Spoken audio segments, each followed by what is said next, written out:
So in honor of this anniversary, I'd like to tell you a little bit about my family's relationship business-wise with the Amish. Mom thought, she wasn't a gold digger at all, but when she married Dad, she figured that marrying a young Midwestern dentist meant, a new car once in a while and things, and I didn't get it at the time, but my dad's idealism opened up a kind of strange avenue of income. There was, back in the days when all of us kids used to dance behind the DDT trucks, delighted by that gentle mist, there was a real problem with the Amish because the Amish worked sort of like a kibbutz in a way. It's like different governments had, one would be stricter than the other, and each parish had kind of their own rules, like, yeah, we'll let our kids die of diabetes, of flu, or by contrast, some of them getting really worried about the fact that the groundwater was being dangerously polluted by the DDT. And so this couple of parishes in this little tiny part of Norwegian Iowa, it's kind of Sarah Palin accented part of the country, this group of Amish decided that they would invite these medical professionals in. And hello, can you hear me? Yeah. And my dad said yes. And so that's when the problem started, because that's when Mom started getting sides of beef and lots of eggs delivered to the house as payment for root canals. And Dad's profession was working as a dentist without Novocaine with the Amish, who really loved him. So I took the first boat out of Iowa and didn't get back for a while.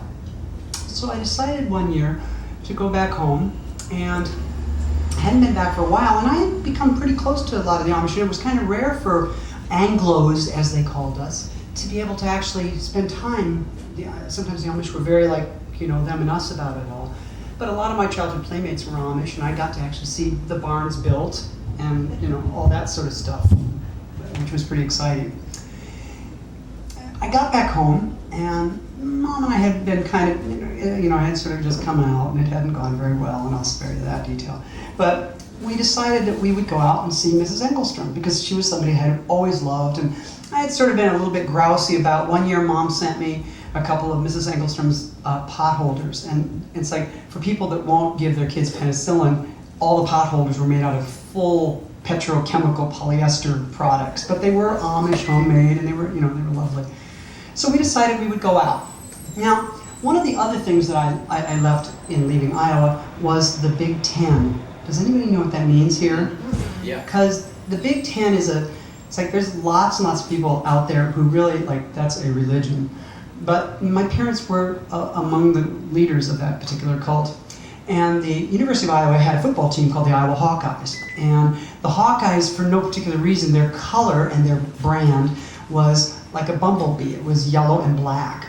And so my parents, for no reason I could ever determine, decorated every single piece of the family car with yellow and black. And it had a really beat up old Monte Carlo. And it had the yellow and black bumper stickers, and it had streamers, and it had, the University of Iowa was about to go to the Rose Bowl that year, and so they had a rose sticking out of the front of the horn. I mean, it was really a clown car of sorts. It was pretty fabulous.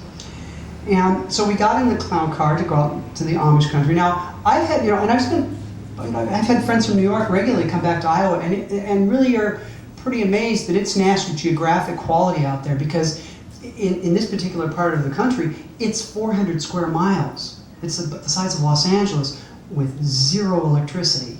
And you get 2 miles into that, and there's the guys in the Reaper. I mean, it's incredibly scenic and beautiful to see the life that's lived out there. And much more so than like Intercourse, Pennsylvania, and the sort of theme parkishness that kind of goes on in that part of the country. So we got out there, and one of the things that you grow up with in Iowa is learning to drive with the Amish. And the Amish buggies always have their little, their sort of little triangle in the back, and you always kind of gently get around them, so there's no problem. So we got out, and Mrs. Engelstrom she remembered me, and it was really nice. We went in the cellar, and she got us the pickled rhubarb, and it was just so exotic and wonderful. So we got some of that, got a couple of the petrochemical pot holders just to be polite, and as we got to the car, a little bit of tension started between Mom and Mrs. Engelstrom, and I suddenly realized that I had been caught into a business dealing.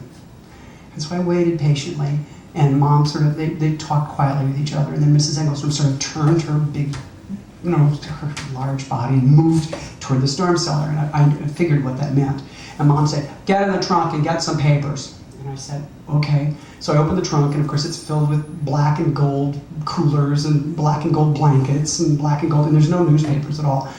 And so I grabbed a couple of blankets, knowing that something is going to come out. And so a second later, Mrs. Engelstrom comes out, and she is holding, like a large, bizarre sculpture, a side of beef. And it's just a big piece of a cow. And she's just, she comes out. And so Mom's like, well, there's no newspaper. Well, you gotta get something. So I'm like, Mom, say, don't use whatever. So we took the Hawkeye blankets, and we first tried to put the thing in the trunk, and it wouldn't fit in the trunk. So the next thing we do is like coddle the thing, and we put it in the back seat. And we start back. And I hadn't been driving for a while, so Mom, she said, I'll give you a chance to drive, just be careful. And so we started to drive, and I came up behind one of the Amish guys. And, polite driver, I tapped the horn. Ba, ba, ba, ba, ba, ba, ba, ba. And the horse rears up, and the whole damn carriage goes right in the ditch. And we slam on the brakes, and the side of beef falls over between us and into the windshield. It doesn't break the windshield, but it does cover us with blood. We get out of the car, and of course we're scared to death that somebody's hurt. We get down, the horse is fine, the farmer's fine, until he sees us. He sees these two intensely bloodied people walking toward him. And that's pretty much the last time I went doing business with the Amish.